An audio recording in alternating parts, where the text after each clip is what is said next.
Hello friends, welcome back to our YouTube channel the king of candles. और video शुरू करने से पहले मैं आप सबसे यही कहना चाहता हूं कि प्लीज़ मेरे यूट्यूब चैनल को सब्सक्राइब करें, लाइक करें और शेयर करें और नोटिफिकेशन बेल को ऑन करें ताकि मेरे सारे वीडियोस जो आने वाले हैं वो आपको उसकी पहले नोटिफिकेशन आए और आप वीडियो का बेनिफिट ले सकें। यहाँ पर जो भी एनालिसिस किया जाता है, प्रेडिक्शन की जाती है, ये सब एकेडमिक लेवल पर की जाती है। बाय सेल की रिकमेंडेशन हमारी तरफ से कोई नहीं होती। बाय सेल की रिकमेंडेशन के लिए आप अपने फाइनेंशियल एडवाइजर से कंसल्ट कर सकते हैं। यहाँ पर सिर्फ एक एकेडमिक लेवल ही दिया जाता है। जैसे कि हमारे एकेजी धीमान रिसर्च ग्रुप में Nifty, bank Nifty, fin Nifty, Bankex के, सेंसेक्स के, crude, natural gas, silver, gold सभी के लेवल जो हैं प्रोवाइड किए जाते हैं।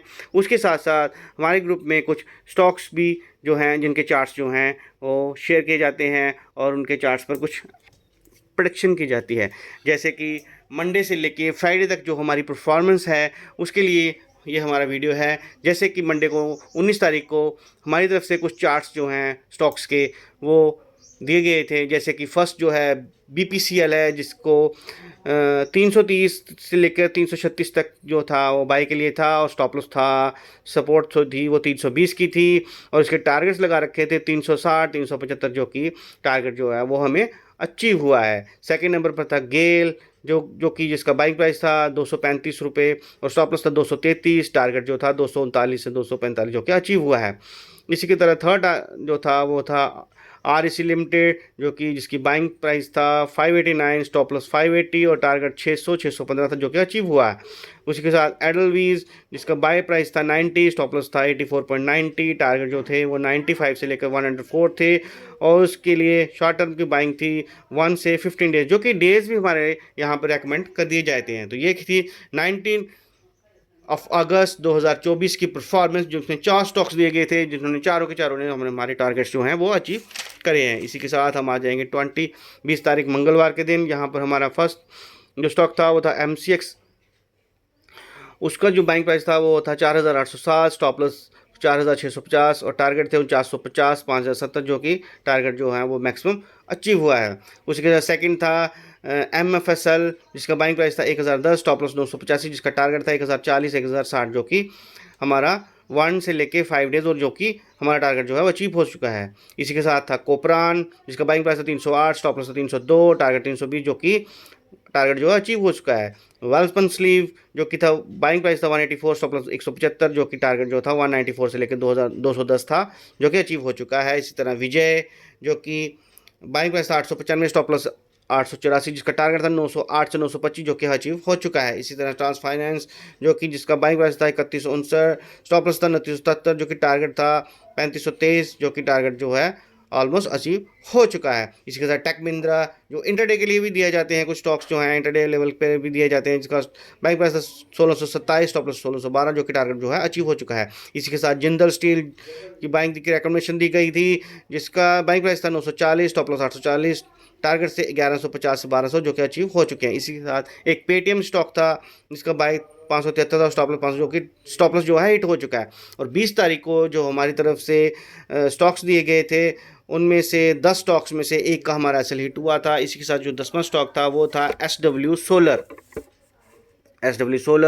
जिसका बाइंग प्राइस था 687, स्टॉप लॉस था 653, टारगेट 723 से 785 जो कि अचीव हो चुका है। इसी के साथ अब हम चलेंगे 21 तारीख पर, जिसमें हमारा जो फर्स्ट इंटरडे स्टॉक था वो था ग्रैन्यूल्स, जिसकी बाइंग प्राइस था 682, स्टॉप लॉस 675, टारगेट जो है 690 से 705 जो है अचीव हो चुका है। सेकंड था इंडोको, जिसका बाइंग था 320 से लेकर 340 तक, स्टॉप लॉस 314, जिसका टारगेट जो था 378 से 392 जो कि अचीव हो चुका है। उसके बाद थर्ड स्टॉक था सीएट लिमिटेड, जिसकी बाई प्राइस थी 2775 2625 के बीच, जिसका एसएल था 2575 जो कि टारगेट 3190 था जो कि 190 दिन है और जो टारगेट है वो ऑलमोस्ट अचीव हो चुका है। या फिर आप इसको होल्ड कर सकते हैं पूरे टारगेट्स के लिए, लेकिन हमने जो है इसको बुक कर लिया है और हमने अपने ग्रुप में ये भी बता दिया था कि इसको अगर आप बुक करना चाहते हो तो कर लीजिए या फिर होल्ड करना चाहते हो तो आप होल्ड कर सकते हैं। इसी के साथ सिप्ला, जिसकी बाइंग प्राइस था 1579, स्टॉप लॉस 1515, जिसका टारगेट जो है ऑलमोस्ट अचीव नहीं हुआ अभी, लेकिन ये स्टॉक जो है अभी होल्ड पर है, यानी कि यहाँ पे कोई स्टॉप लॉस हिट नहीं हुआ, ये स्टॉक्स हमारा होल्ड पे है। अगले नेक्स्ट 3 डेज़ के लिए ये होल्ड पर है। इसी के साथ पिंड दिया था PIND पिंड हमारा, जो कि बाइंग प्राइस था 4370, स्टॉप लॉस था 4238, इसका टारगेट था 4633 जो कि अचीव हो चुका है। इसके साथ 6 स्टॉक था दीपक फर्टिलाइजर, जिसका बाइंग प्राइस था 980 से 1000 के बीच में, स्टॉप लॉस 960 था, जिसका टारगेट जो था 1073 से 195, जो कि टारगेट जो है वो अचीव हो चुका है। इसके साथ 23 तारीख को जो स्टॉक्स थे ऑलमोस्ट जो है टारगेट अचीव हुए हैं। उसी के साथ 21 तारीख को हमारे कुछ और स्टॉक्स थे, जैसे कि HDFC लाइफ, जिसका बाइंग प्राइस है 716, स्टॉप लॉस 688, इसका टारगेट जो है वो अभी अचीव नहीं हुआ, तो ये स्टॉक्स जो है वो हमारा अभी होल्ड पर पड़ा है, जो कि हमने ग्रुप में बोल दिया गया है। इसी के साथ MOL मॉल, जो कि बाइंग प्राइस था 74, स्टॉप लॉस 92, टारगेट 102, जो कि एक से 2 दिन के लिए दिया गया था, उसका टारगेट जो है वो अचीव हो चुका है। इसी के साथ NSE फ्यूचर जो वेदांता का है अगस्त का, वो 457 का बाइंग था, स्टॉप लॉस 440, जो कि टारगेट जो है वो अभी होल्ड पर है। इसी के साथ 10वां स्टॉक था ABB, जिसका बाइक प्राइस था 7881, स्टॉप लॉस 7678, टारगेट जिसका है 8288, वो भी हमारा जो है वो होल्ड पर है। इसी तरह 21 तारीख को हमारा कोई भी जो है SL नहीं हिट हुआ।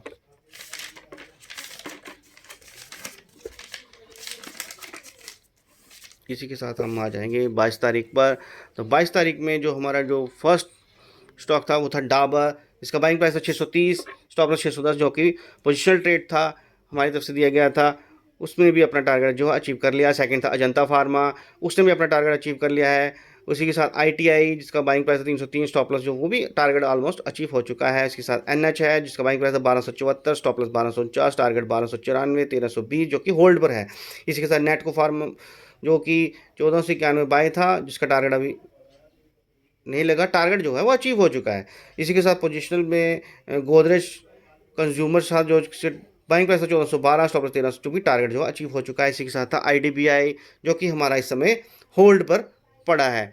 और इसके साथ एक और स्टॉक था जो था मैसडोक, जो कि जिसकी बाइंग प्राइस थी 1473, स्टॉप लॉस 4180, जिसका टारगेट जो है वो 5080 है, जो कि अभी होल्ड पर लगा पड़ा है। इसी के साथ हम आ जाएंगे नेक्स्ट 23 को हमारा जो फर्स्ट स्टॉक था वो DLF था, जिसकी बाइंग प्राइस थी 869, लेकिन वो हमारा स्टॉप लॉस जो है वो हिट हो चुका है, तो इसको हम छोड़ देते हैं। ये स्टॉप लॉस हिट हो गया तो एग्जिट हो गया। इसके बाद आएगा दिव्यानी की बाइंग प्राइस थी 186, जिसका स्टॉप लॉस था 180, जो कि टारगेट जो है वो ऑलमोस्ट हासिल हो चुका है। इसी के साथ थर्ड स्टॉक था MRPL, जिसका बाइंग प्राइस 216, स्टॉप लॉस 213, जिसका टारगेट जो है वो अचीव हो चुका है। इसके साथ GMR की बल्क डील थी, तो वो हमारा होल्ड पर पड़ा है। उसी के साथ LT भी हमारा जो है वो होल्ड पर है। रेलटेल वो भी हमारा जो है वो भी होल्ड पर है। इसी के साथ जिंदल साह है, जो कि हमारा जो इंटरडे बाइंग थी वो भी टारगेट जो है हमारा अचीव हो चुका है। इसी के साथ सुवेन जो है वो हमारा होल्ड पे है।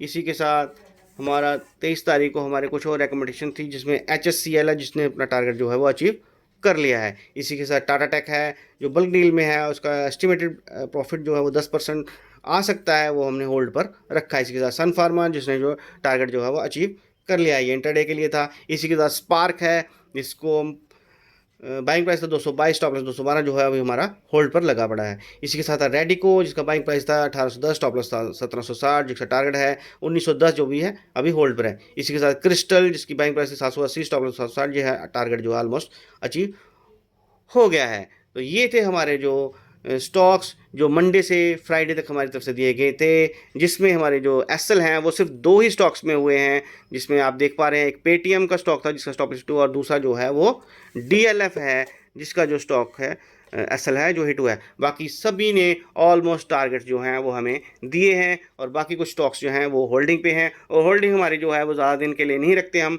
1 से 2 दिन, 1 से 5 दिन, 1 से 15 दिन, इससे ज़्यादा की होल्डिंग जो है वो हम नहीं करते हैं। और ये सब लेवल्स जो हैं और ये जो चार्ट्स जो हैं हमारे ग्रुप में प्रोवाइड किए जाते हैं, ये बिल्कुल फ्री ऑफ कॉस्ट किए जाते हैं।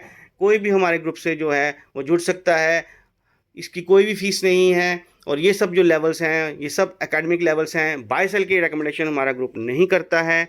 और प्लीज़ जो भी व्यूवर्स हमारे इस वीडियो को देख रहे हैं, प्लीज़ हमारे चैनल को सब्सक्राइब करें और हमारे ग्रुप में आप आ सकते हैं। यहाँ पर आपको बिल्कुल free of cost her levels जो हैं वो प्रोवाइड किए जाएंगे। Thanks for watching.